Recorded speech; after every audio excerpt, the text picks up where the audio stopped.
Welcome to In Early, the crypto podcast, where I speak to those at the forefront of the digital asset space, telling real-life stories, discussing the growth and growing pains of the industry, and exploring how blockchain technology has made an impact on people's lives.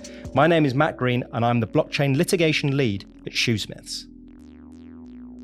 This week I speak to Lavinia Osbourne, the founder of Women in Blockchain Talks, who has been credited as a LinkedIn Top Voice 2021 and on Wirex's Rising Women in Crypto Power List 2021, and is the claimant in a widely known High Court litigation confirming NFTs as property.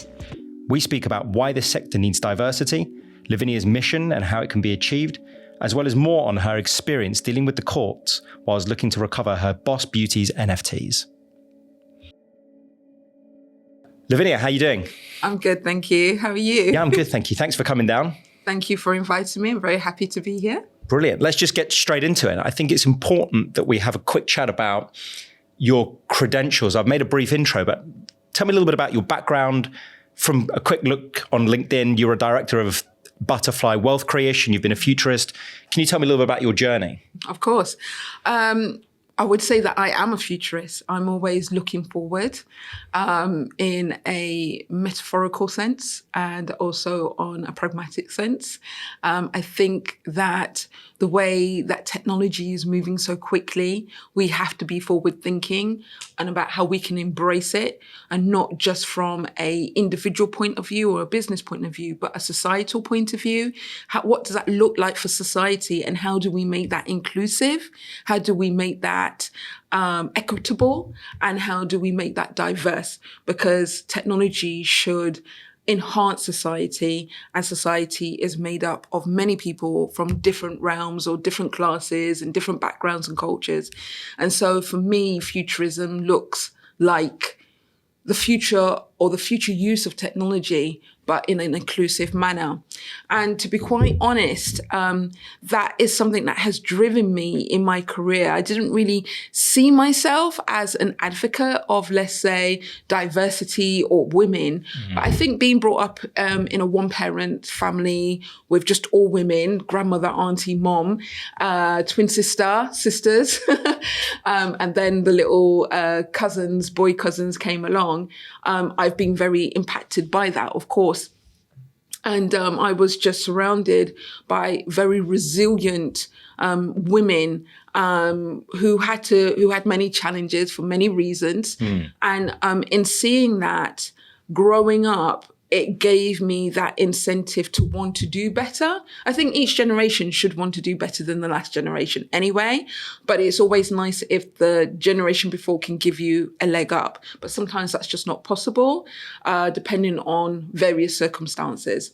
So for me, taking that sort of mindset, I wanted to be that auntie, that big sister, that big cousin who's able to open a door and be that sort of not just resilient role model, but also that resilient role model who has made a positive impact in their career so that they can be an example for the next generation coming up. So with that being said, all of those factors not to a degree, to a full degree, it enhanced my sort of course it did, my journey, my career, but it was the 2008 global financial crash that put me on the path to entrepreneurship. And it's very interesting because, growing up, I never thought I could be an entrepreneur.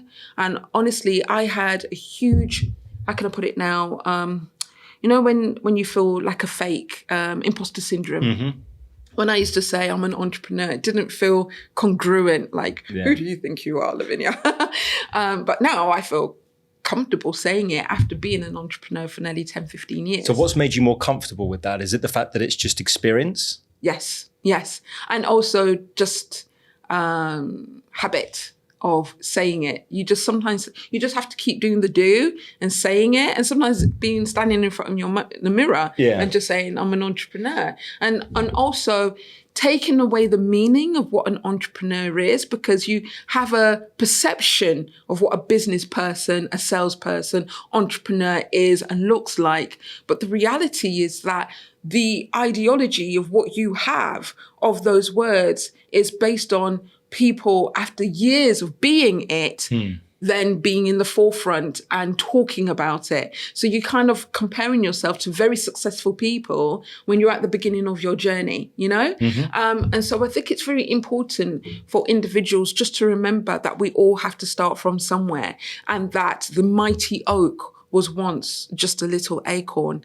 And it's about our potential and our willingness to believe in ourselves and also to back ourselves. It's not just about believing, but it's like you got to back yourself. So you were always destined to be a futurist then, given your background, as you've described? I think so. I definitely believe I was destined to be a futurist. What does that mean, futurist? Just for those who may not know, and I'd be keen to hear your definition of it. Okay, my definition of it is just someone who embraces technology and looks at how it can impact the future and how we as individuals and as a society converge with that and engage with that. And I think that there's different levels of futurism.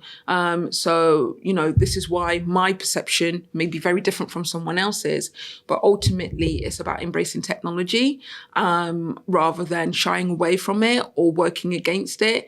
You can't fight the future or the evolution of society and technology. I mean, 20 odd years ago, most people didn't have a smartphone, but I'm sure everybody listening right now, they have a smartphone.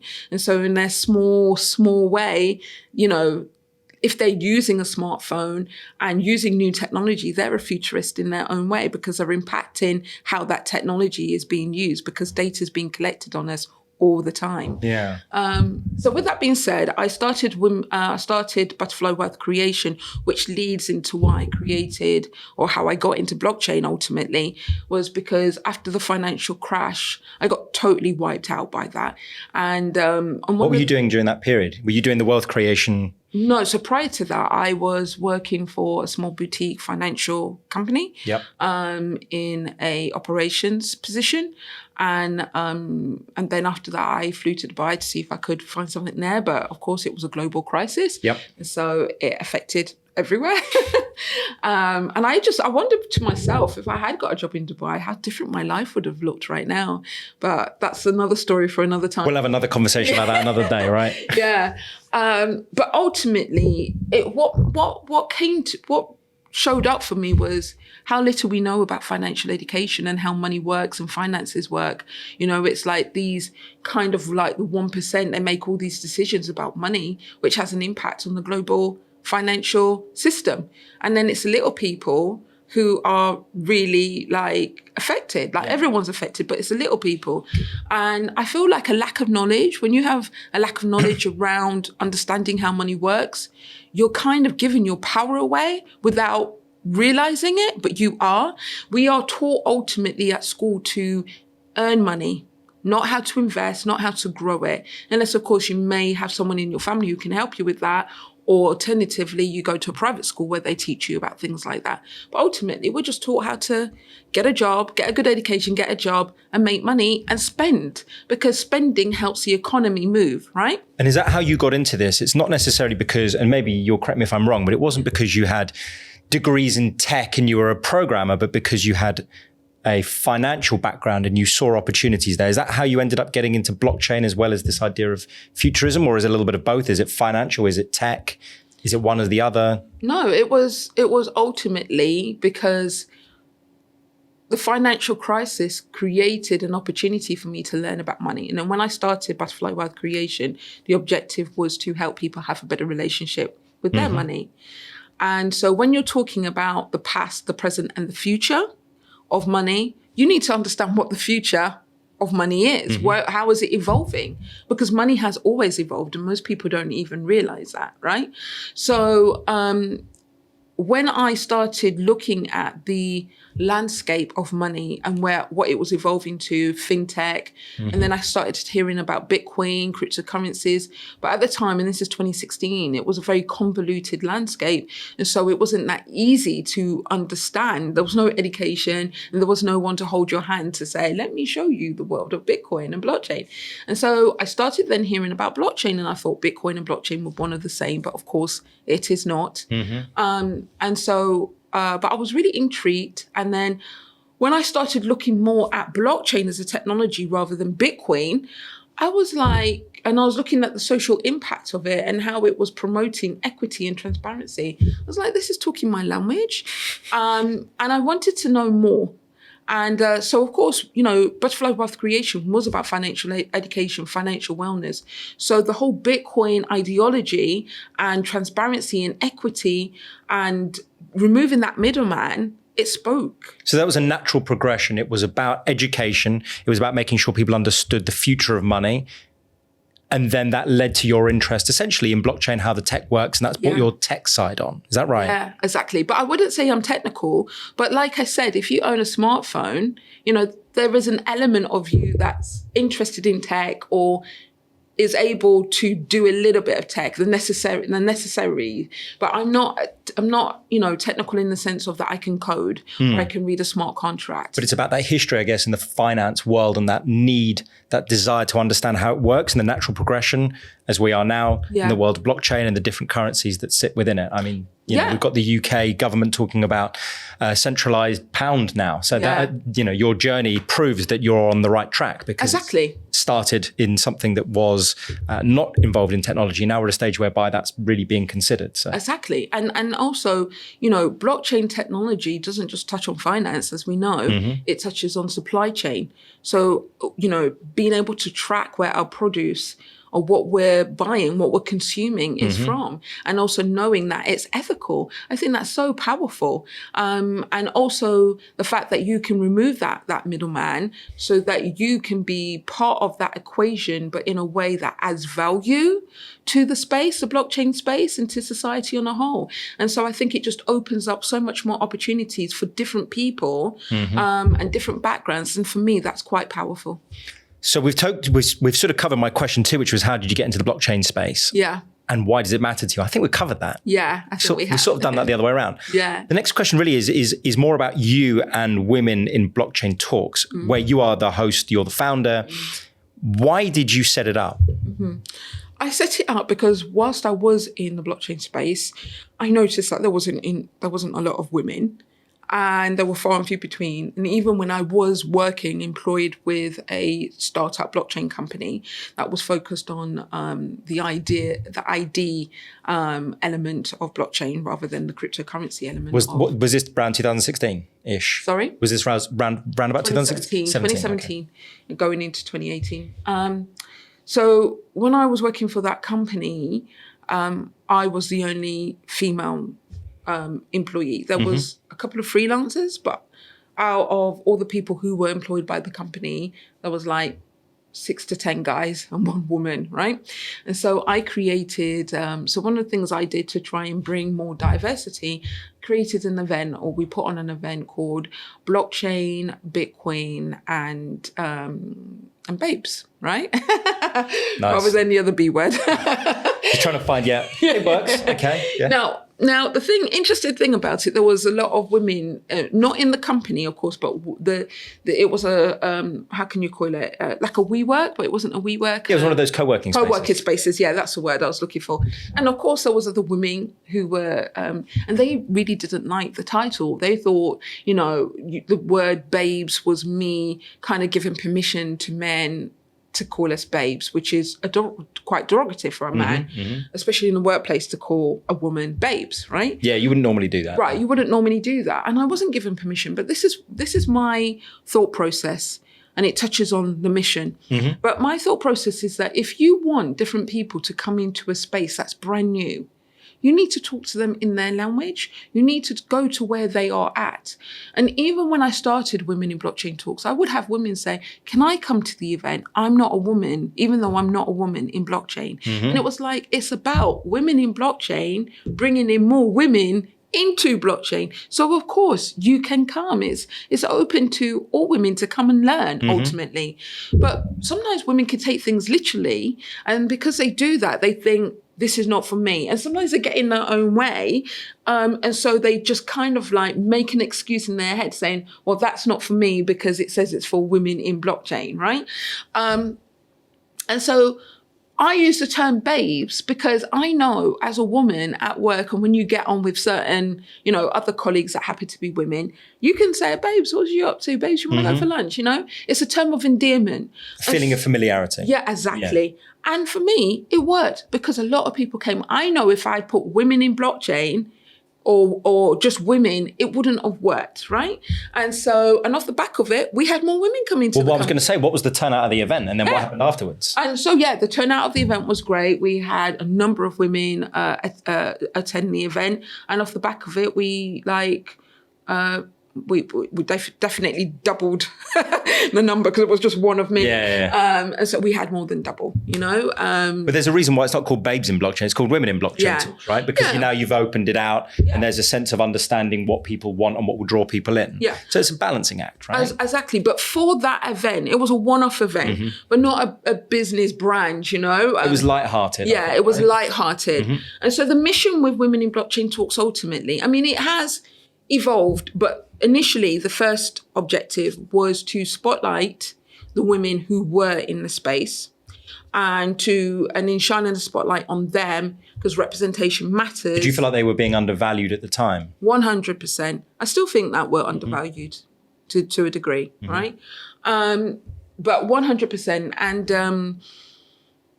And I think a perfect example of that is, back in 2016, 2017, I was just speaking to someone who's been in the industry a little bit longer than I have, just talking about how she stopped going to conventions because what she saw all the time was not women speaking on stage, but marketing girls walking around, in short dresses and all the rest of it. And it just felt like you as a woman was negated. Well, it's off-putting, right? Because that's not the message. That's not the sense of professionalism, the message that the industry should be portraying, right? Exactly. And we still even see it, not as much, but we still see it. And it's just off-putting, because you don't see men walking around in tight shorts and with their shirts off. You don't see that. And that's the reason why it just bugs me so much because I have some guys who will come onto my link, who feel it's okay to come onto my LinkedIn page and tell me that, why am I being divisive? Why am I promoting? Because the title is Women in Blockchain, and why are you cutting out 50%? Right. And I guess your immediate answer to that is? My immediate answer is that we are focused on women because the data speaks for itself about Women in Blockchain Talks as inclusive. Everybody is welcome into Women in Blockchain Talks.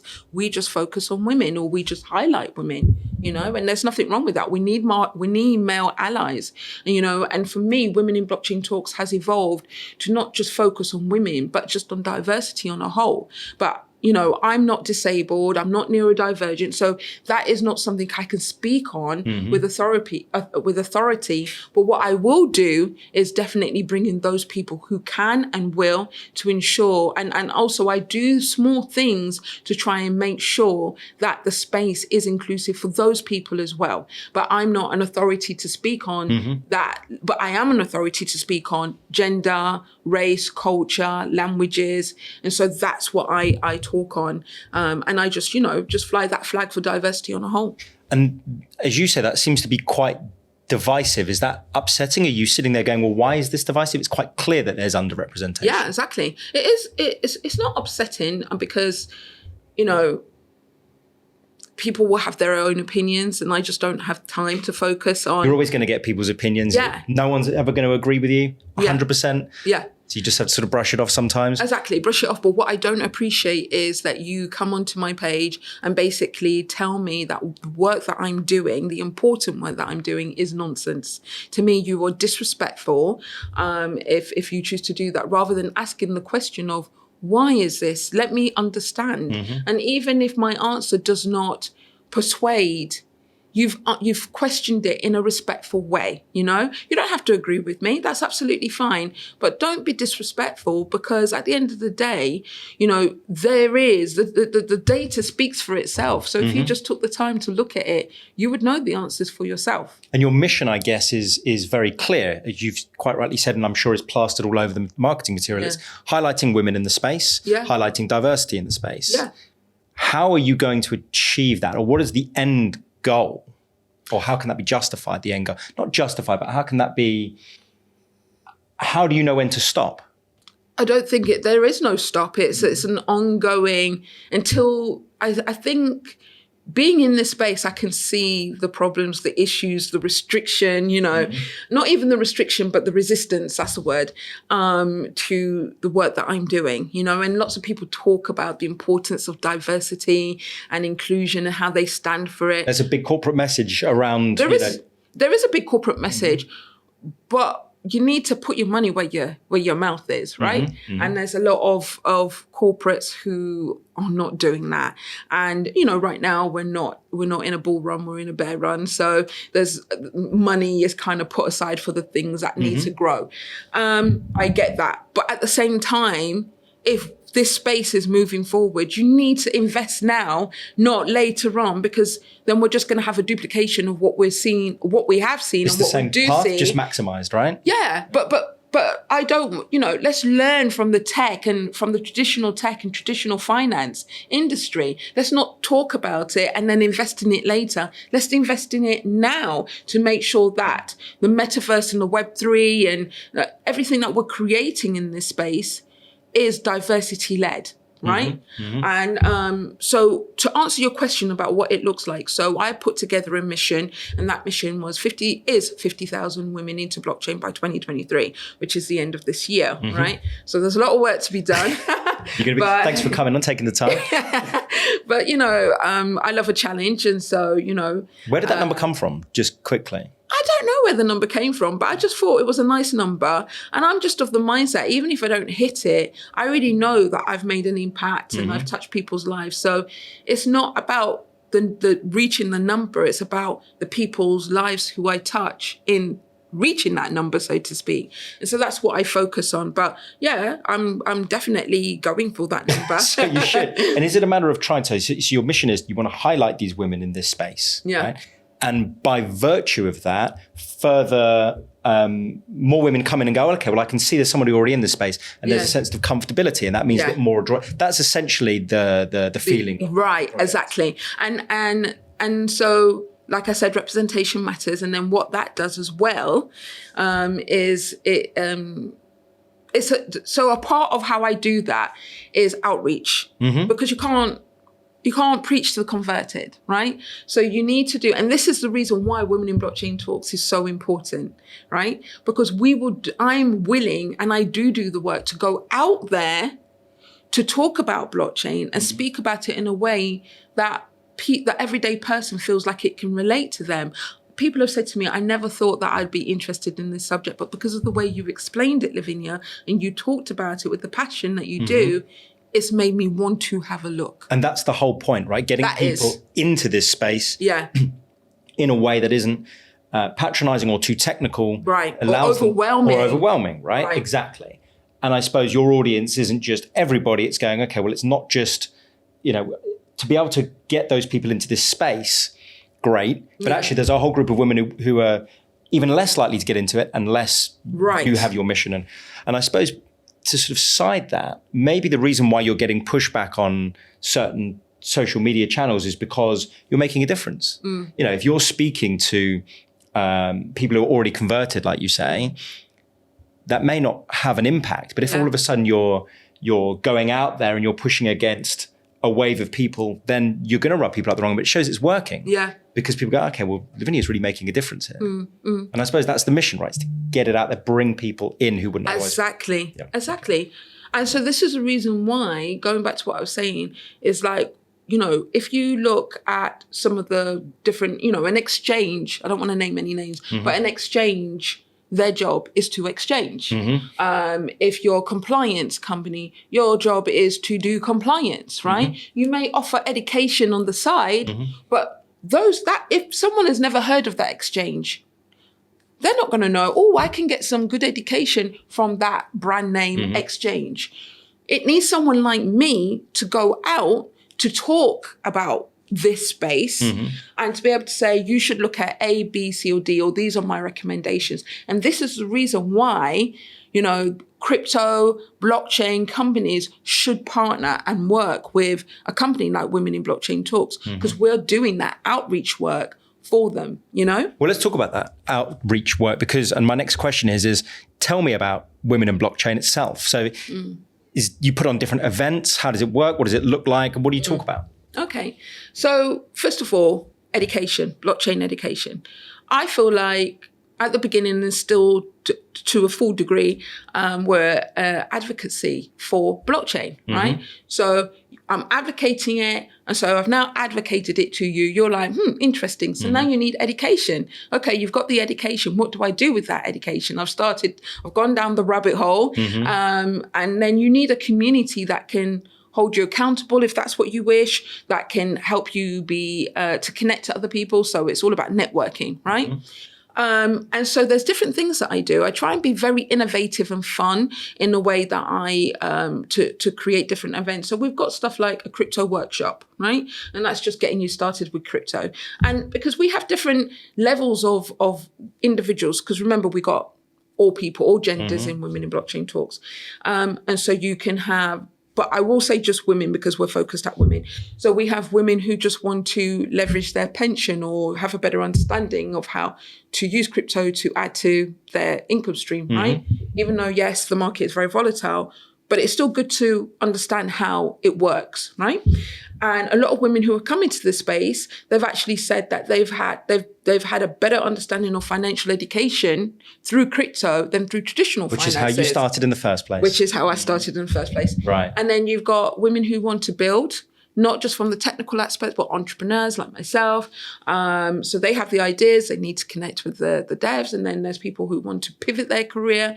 And so just to quickly just go a few steps back, the campaign, for example, the outreach campaign, what we did, it's formed in a quiz. And so you answer different questions, and then you could be a career pivoting Charlie, skeptic Sam, diversity Delilah, or newbie Naomi. Now, and we also use the term skeptic Sam and career pivoting Charlie because Charlie and Sam are non-binary names. So that's my little touch to try and be diverse. Yeah. But again, if you take a quiz, it's not overwhelming, and then it's accessible. That's the point. Yeah. And then it gives you a pathway on how you can get into this space.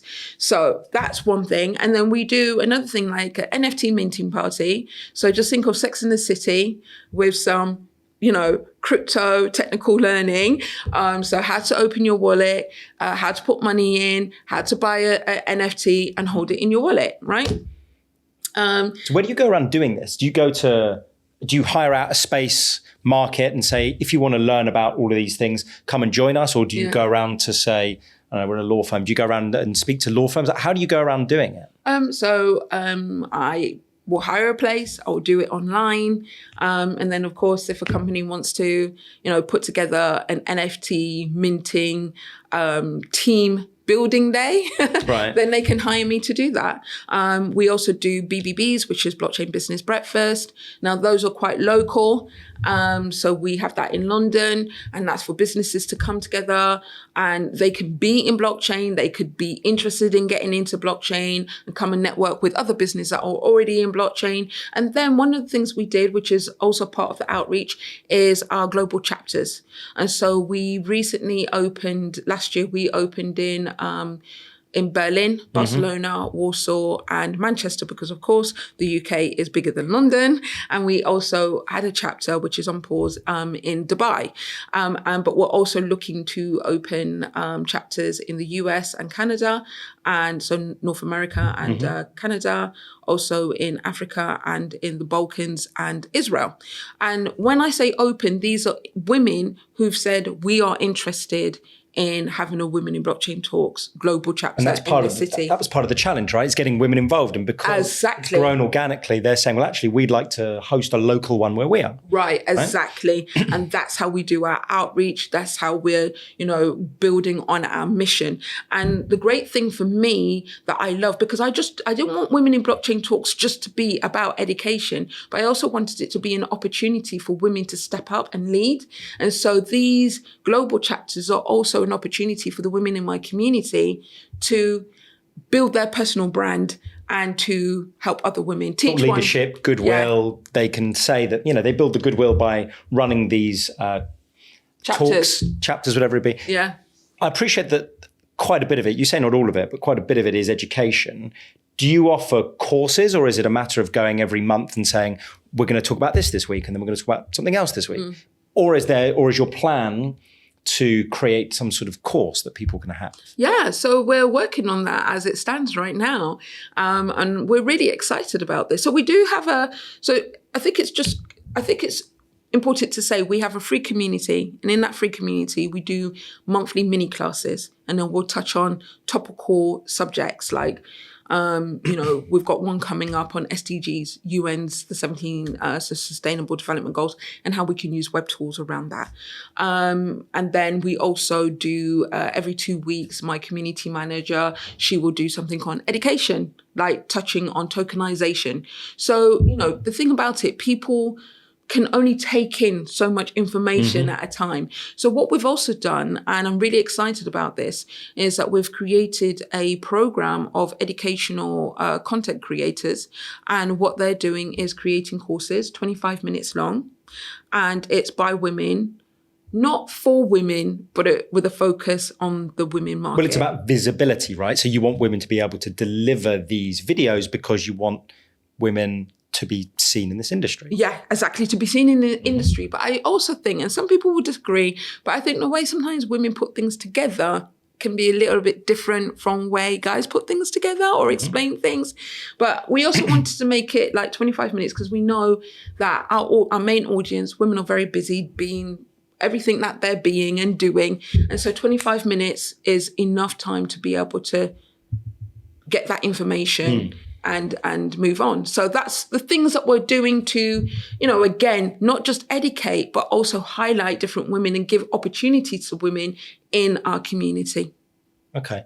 I understand that. And I guess you talk about, as you say, sort of tokenomics or financial planning in crypto, or it may be that you go, actually, this week, we're just doing a networking thing. We want everyone to come down and meet each other. Exactly. That's part of it as well. So that's two sides of the same coin. Yeah.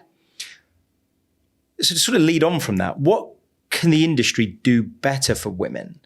And I have a follow-up question, but I'll save that. But I'll repeat that again. What can the industry do better for women? Well, I think, women, one of the key things about the blockchain space that I hear all the time and across the board, education. Community is the heart of what we do. And like I said, a lot of the protocols, they're great at putting together their communities, right? But it's already for the converted. I really would like to see, there's lots of grants out there, not as many as it used to be, but there's many grants out there that are based on building on our protocol. But I'd like to see some grants out there from maybe the exchanges or, just some of the bigger companies that are helping grassroots community-orientated communities like mine, which are generally led by women, to help with the education process, like going out there and doing that outreach to bring people in. I would love to see grants out there like that. Like I said, I see grants mostly for if you're building on the protocol. And I've seen some grants that are for women-led projects. So it's not saying it has to have a woman, but in a leader position, in that technical group who wants to build on that protocol. And so things like that, I think, are very important because it just makes it more accessible and less competition from everyone. Yeah. Do you think that these should be, these sort of initiatives should be government-led, I mean, or private led. And I say that because you just said, it would be nice if exchanges came out and did something. Yeah. And to my mind, I'm thinking exchanges are probably looking as best they can to make money, deal with regulation that keeps popping up or being threatened or being included. And they're probably not necessarily at this stage interested in providing some sort of initiative to help grassroots. It may well be that your message is they should be. What the hell are they doing? Is that right? Yes, because one of the things is like they want more customers, Yeah. but you need mass adoption for that. And also, depending on how that exchange is set up, you also want to position yourself as a sort of consumer that cares, or an exchange that cares in regards to protection of individuals' assets. If there's scams, what is your process? And all of those things you can use communities like mine to get feedback, not just, again, the converted, but people who are coming in. And so I think there's a lot of value to work with. I think to work with a community such as mine, because I think a community like mine, and what I'm kind of seeing it, not pivot to, but touching on, is consumer awareness. There isn't a trade association, right, where people can go to get information about A, B, C, and D. And so I do think Women in Blockchain Talks, also because of my litigation, as you touched upon at the beginning, I'm very much consumer friendly. How is this working for the everyday person, everyday Jane and Joe, particularly those new to this space? How are all of these different entities and companies working for the new person coming in? Yeah, I think ultimately, I think all that's coming. Consumer protection's coming. Yeah. I think that's on its way with regulation and financial products and everything else that we won't necessarily talk about today. Yeah. But the follow-up question I had for you was, outside of representation, which is important and we've discussed, what other issues do you foresee in the industry, and do you have any solutions for them? I think the biggest one is protection. Consumer protection, right? Consumer protection. I think it's huge. Some people may say it's even bigger than diversity, but for me, diversity, it's huge, because if you're not represented in the room, it's like you're being left behind, and that's not fair. Why? Because you don't know about it, you don't speak English. So that's why diversity is just so massive for me. But consumer, for those who are in the space and those who want to come into the space and those who are thinking about it, if they're always hearing about the scams, it's going to stop them from coming in. Well, a lot of people have that issue, I think. Right, exactly. Really, a lot of people go, well, actually, isn't...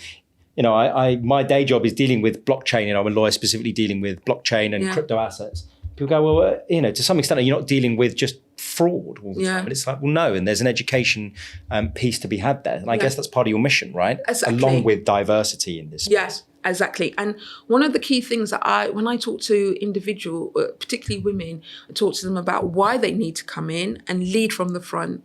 And when I speak to them in the way that I do, it's like something clicks to them that says, yeah, actually it is a lot more than just about crypto. And then also when I speak to them about the SDGs and how we can use blockchain technology to create social impact, sometimes that also drops a penny, and it's like, actually, I've just been looking at it like this and not looking at it like from a wider perspective. And so this is why these conversations are important. And also, I'm not from an exchange. So there's a less feeling of, well, she's trying to sell me something. She's got an agenda, Yeah. If you were then educating people broadly, so to speak, about this space, it sounds as though you would approach or educate women differently, or the message might be different than it might be to men. Is that right? I would say there's an element of a yes, but large no. And I tell you why. Because I have men come to my events or come to Women in Blockchain Talks events, and they're just like, I love it. It's just so nurturing. It's just, I feel like I learned a lot. I didn't feel like I had to kind of, have that bravado on and talk about my Lamborghinis or, kind of like crypto to the moon. It just was natural, and I felt comfortable. So the language, I guess, with Women in Blockchain, it just makes it more accessible. It's almost like, from my understanding, it's a accessibility in blockchain, or a language that's used to make blockchain more accessible? Accessible, supportive. Different style of educating, right? It's a different style of educating for sure, but I do think that we promote a sense of being supported, a sense of being safe, you know, and a sense of secure. You know, it feels like a secure, nurturing space. And I think people need that to not only come into the space, but stay in the space. Yeah, that makes a lot of sense. What other projects are you working on? And do you have any favorites that you are not working on? Anything that stood out? You know, I collaborate with a lot of people. I'm very open to collaborations. You know, there's some great NFT projects out there. What I loved about the whole NFT space was that I felt that it opened up a pathway for more women to come in. That's what I saw, right? More so than talking about crypto and blockchain. And I'm talking about, you know, of course, the boom of 2021. I saw a lot more women coming in because through art, right? Through art, through creativity. Yeah. But through that pathway, of course, they had to get a wallet, they had to buy crypto. And so that was a huge learning curve for a lot of women. And I think that you know, that was important, or they were incentivized to do that because they saw the potential of using a smart contract to be able to create a passive income with royalties, right? And so, yeah, again, I saw a lot of women coming in. And that is one of the reasons why I taught my litigation. You know, I did my litigation because I just thought this is a new way, particularly for women, to access this space, be a part of this space, and also create wealth from it, right? And then scammers come along. And I mean, of course, they affect everybody, but they come along and they, you know, steal, scam, what have you. And at the time, I was going through a personal bereavement and I just felt angry. And I was just like, no, not today. I'm going to do something about this, especially being the person that I am and having the kind of, you know, the awards and the titles and everything else. And like, I can't talk about what I talk about and tell other people that they should step up and lead. And then I'm not going to use my platform to do what I can to change the system.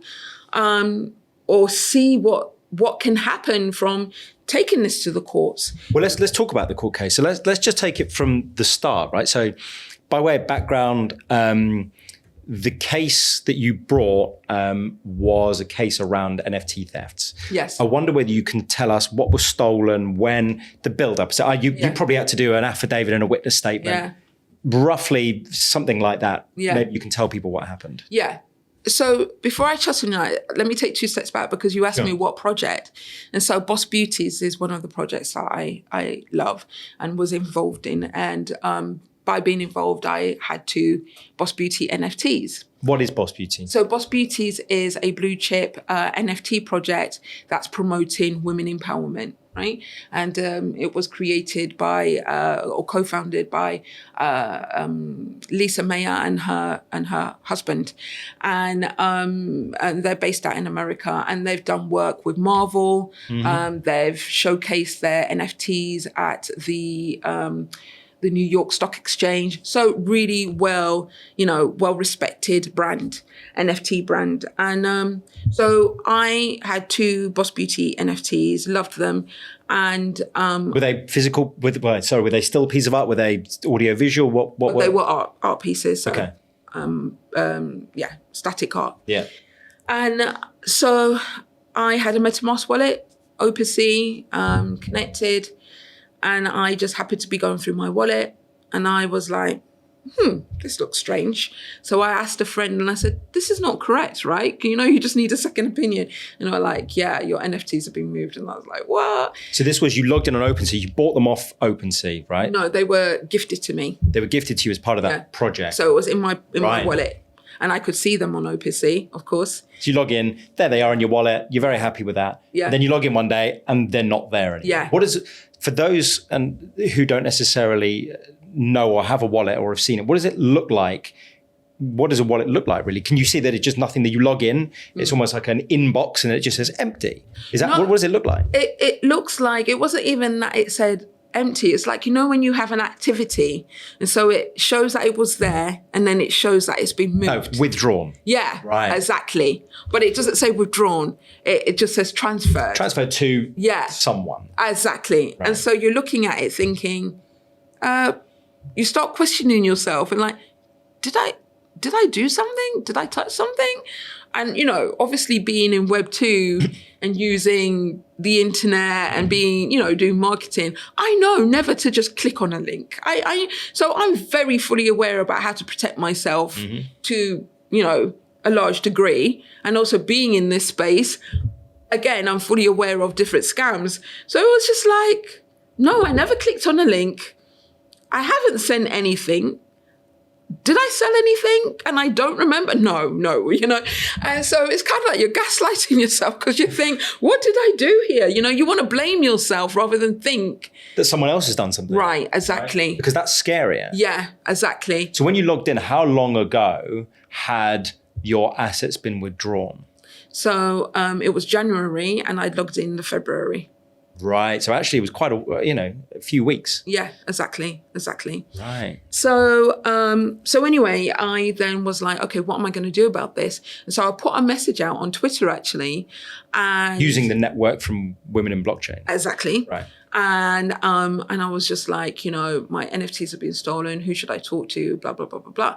And then I got a private message from OpenSea. And I was like, wow, I'm impressed. OpenSea has responded to me. Did you at OpenSea on Twitter? Yes, yeah, okay. I did. And so I sent them a message. I didn't give too much details. I just kind of gave an overview. Mm-hmm. And again, I thought I'm going to use my status of being in this space, leading in this space, doing what I do in this space to see who can help me. And so I was like, oh, OpenSea know who I am. Great. Yeah. And then on closer inspection, it wasn't from OpenSea. It was a scammer using the OpenSea name, but the way they did it, it looked like it was from OpenSea. And I guess it didn't have a blue tick, or it maybe appeared, but it had, instead of being the normal OpenSea, it would be Open-C or under, whatever it was, right? Exactly. Right. And was that part of the scam? I suppose the scam had already happened, but it was a follow-up scam. I don't even know, because how do you know? I mean, there's so many scammers. You don't know who's working with who. And that's the problem. A lot of people get scammed, and then someone goes, oh, I can help you. And that's another scam. Exactly. I've had cases where a client was scammed, and then the person that he was communicating with on WhatsApp said, oh yeah, if you just dump another 70 grand for your withholding tax, doesn't even make any sense, then you can have your money back. And then you get a further scam whereby the same guy had an individual contact him on his WhatsApp going, yeah, I know who scammed you, and if you pay me some Bitcoin, I'll tell you who it is. So it's constant and frustrating. So if you're in that position, I guess that there had been misappropriation of funds where those NFTs had moved. And then there was a follow-up attempt to scam you, I guess, by getting personal information. Is that what they were after? I don't even know what they were after, but ultimately they know what their game and agenda is. And you're in this feeling of desperation. Mm-hmm. And so sometimes when you're in that moment, because I've had people say to me, I'm like, Lavinia, I would never do A, B, C, and D, but because I was in this position. I hear this a lot with clients, it's like your senses just go out of the window, so to speak. And there's a lot of embarrassment, I think, when this happens, and people don't always want to speak to the police or lawyers because they want to distance themselves from the whole thing. So right, exactly. A lot of the time, to start with, you're to some extent sort of emotionally counselling people, and it's upsetting because they feel like they've been really silly. But ultimately, people at the very highest end of this space get scammed. Exactly. And it does happen. It doesn't mean that you've been necessarily silly or stupid or negligent. It happens. Exactly. But this is what someone once said to me, Matt, and I was just like, wow, if you have that mindset, then I'm sorry, you're as bad as a scammer. Yeah. It says that if you're in this space, then what do you expect? It's part of the fire. People say it's the risk, right? It's the business risk. You're dealing with, largely unregulated assets. Yes. You know that already. You're taking that risk. Yeah. I understand in theory why that is a message that's been communicated to you. Not helpful. Yeah. Not particularly empathetic. No. And it doesn't mean that you should be deprived of your asset. And it also doesn't mean that you shouldn't try and do something about it. Yeah, agreed. And so, the essence of the conversation was like, just get over it, move on. It's just part of being in this space. And it's just like, maybe it is, right? Because how do we find solutions if there isn't a problem? But ultimately, it doesn't mean that we shouldn't do something about it. And it doesn't mean that it's that you should be, like you said, not empathetic to the individual. And so, I'm just like, okay, that's cool. We'll park that comment. And the reason why, and I think you alluded to this earlier, the reason why you wanted to bring this litigation to essentially recover those specific NFTs was because you wanted to send a message, right? Yeah.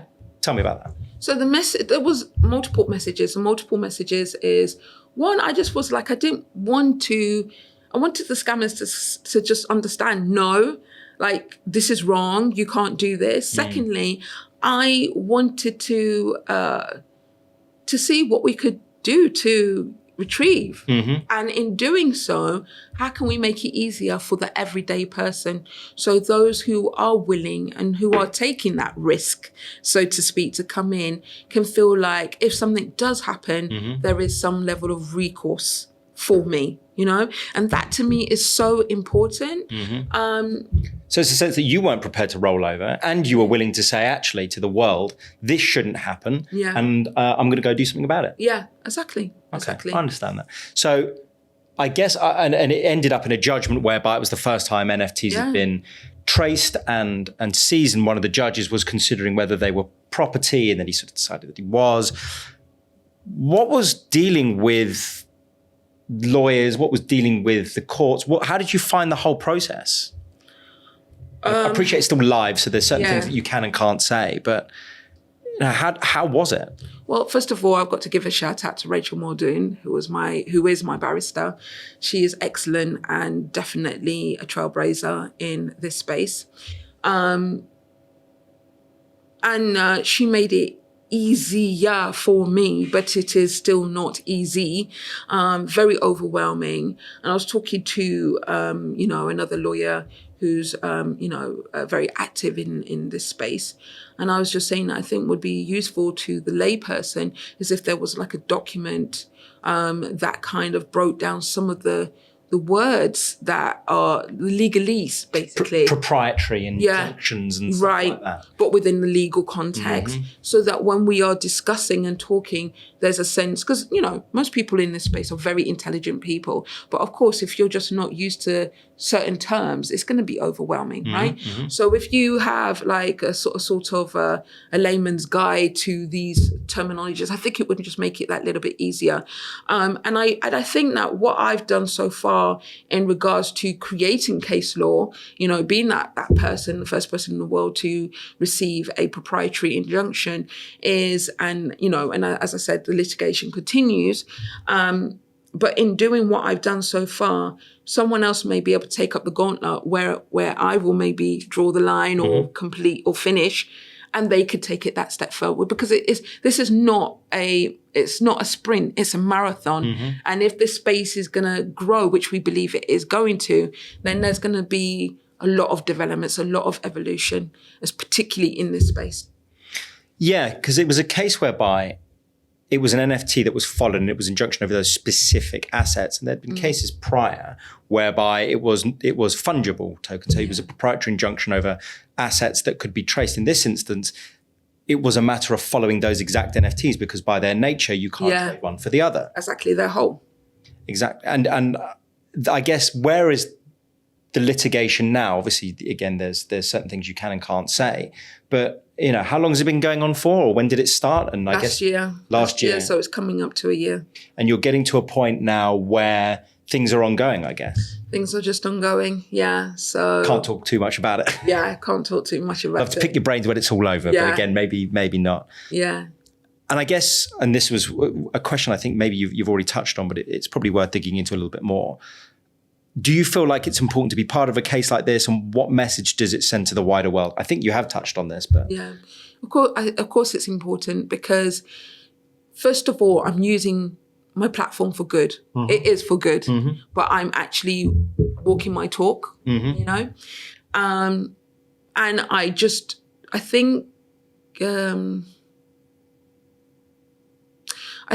that it's important for people to see me, the good, the bad, and the ugly, go through this process. And I also think that it's good for people to see that someone like me is fighting against scammers, you know? And then it was important for me as well to understand the process, because when I have people come into my community and ask me questions, I'm able to help them. I'm able to...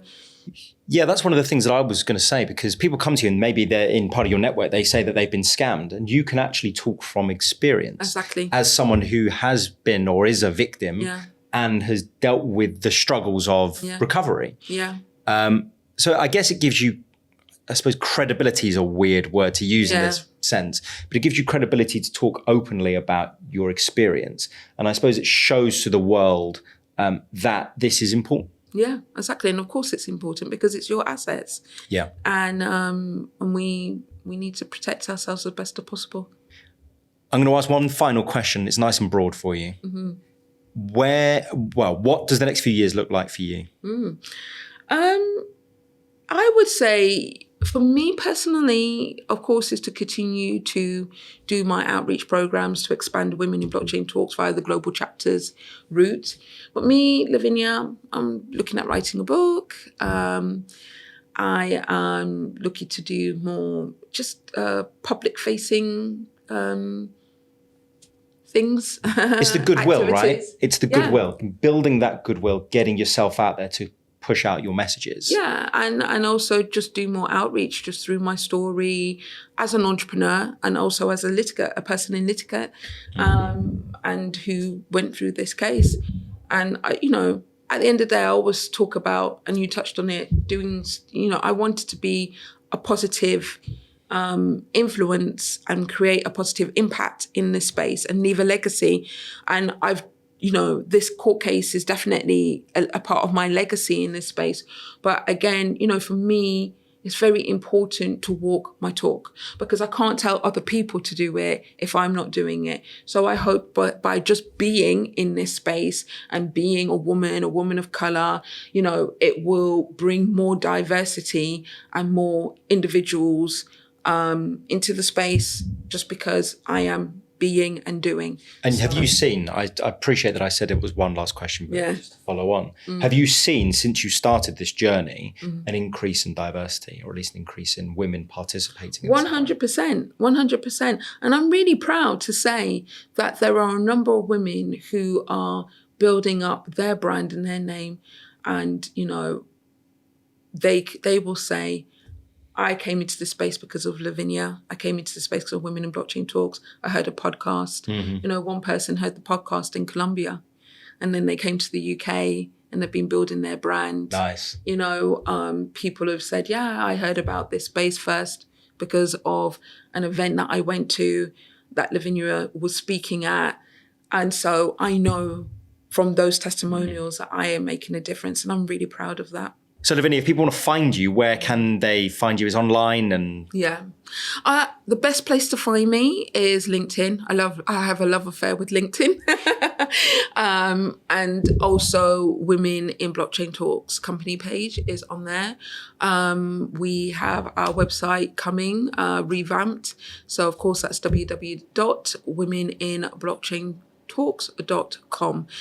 So those are the two best places to find us. LinkedIn, for me, Lavinia, and also for the company, and then womeninblockchaintalks.com. Well, great. And thanks for coming on. I really appreciate the time. You sound like you've got lots going on. Yes, I do. Thank you so much. Thanks very much.